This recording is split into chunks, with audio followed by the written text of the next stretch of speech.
Welcome back to On the Bucket. This is the rig that I caught the 59 on in my previous video that I'm going to share with you. This again is a problem solving rig.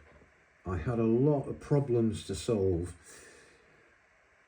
with very rig wise fish and silty bottom, which is why the hook link is so long and why the baits are critically balanced, because floating plastic maize, real maize, and then size 4 hook. On a blowback rig where you can see the ring is opposite the point of the hook, a little bit of shrink tubing just to curve it over, and that is an exact copy of the hook link that caught the fish. Pink, don't ask me about the pink. A couple of the local lads that were fishing who'd been quite successful suggested that put a little bit of pink on there, and it seemed to work, and it certainly did. Right, now I can't show you the rest of it with this attached because it's too long. So this is what I came up with, having spent days racking my brains over these fish, because I got up one morning, I'd heard 2 beeps on the Delkim, that was it. And when I got up, my left hand rod that I had cast out nearly 80 yards was in front of me. I thought I'd been bitten off. I thought something had happened. I thought I'd dropped it in a swan mussel or something, because I was winding back in and there was just no resistance. So I just thought, I've lost it. I've lost everything. Something's bit me off during the night. Anyway, I then picked up my lead, which was 40 yards from where it should have been, but in an exact straight line towards me. So the clever thing had actually picked up the lead and swam straight at me. And they also did it when you were playing the fish as well. Is they were quite clever in that lake. Now,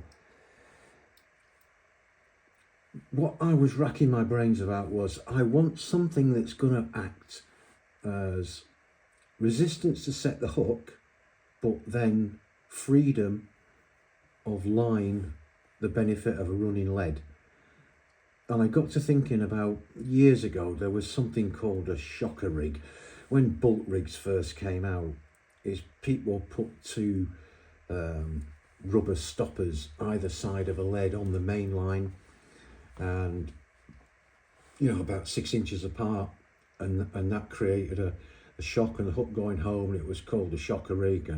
But it wasn't liked very much because it wasn't very safe, because nothing came off, everything stayed where it was. So I was racking my brains about that, and this is what I came up with. Now I call this the fall apart rig, which will become apparent in a minute. Now, I never normally advertise tackle or what bits I'm using. However, on this occasion I'm going to make an exception, because this thing here is not just any old rubber sleeve.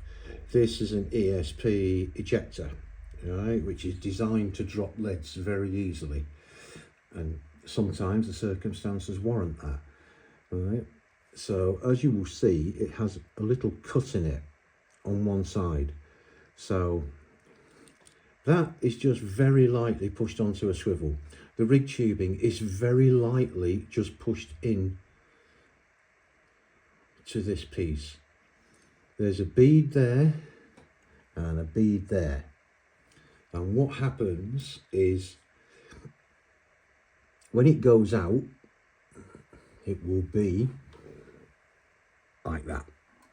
Yeah, when it goes out, it'll be like that. Fish picks up,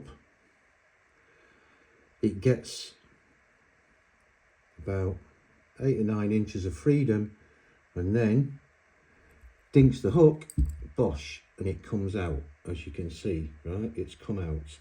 Now the fish can take as much line as it wants, but the lead stays where it is. So you get your indication. Beep.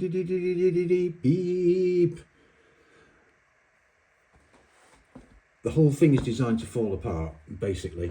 So you basically end up with a running lead, which is between two beads.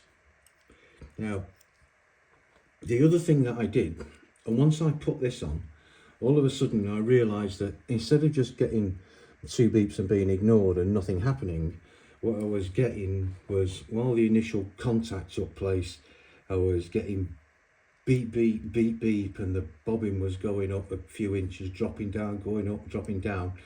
And then all of a sudden, it then went off, and then it started taking line properly, and the lead stayed where it was. And it doesn't matter which direction it goes in, if the lead stays on the bottom, then you're going to get a much better indication. And that is how I got that 59. And the other reason, the other helpful tip would be, everybody who fished the lake was using a bait boat, and it was quite shallow water towards the far end of the lake. People going out, dumping stuff in a bait boat, bringing it back. And the problem is, if it's shallow, you don't get a lot of separation of bait. It all drops down in a great big heap. So when you can imagine the fish swimming around, and every now and then they see this really tight pile of boilies. You know, there's a load of boilies, a load of pellet, a load of maize, all in a tight little heap, and in the middle of it is a boilie with a hook in it. So what I did is I walked around to the far right hand bank, waded out, scattered bait all over the place, put a reflective marker pole in line with where I was fishing, scattered bait all over the place, so there was no single big heaps, boilies as well. And then when I sent this out in the bait boat, all I had in it was the hook link, a PVA stick to protect it, about 10 pellets, and about 10 grains of maize, and that was it. And so as the fish were swimming around, I also put in there some 18mm boilies for them to ignore or to be suspicious of. And then I picked mine up, as you just saw, on two big pieces of maize, and a false piece of maize in pink and one in white. And that was how it came about. So there you go. I hope you found that helpful. See you soon.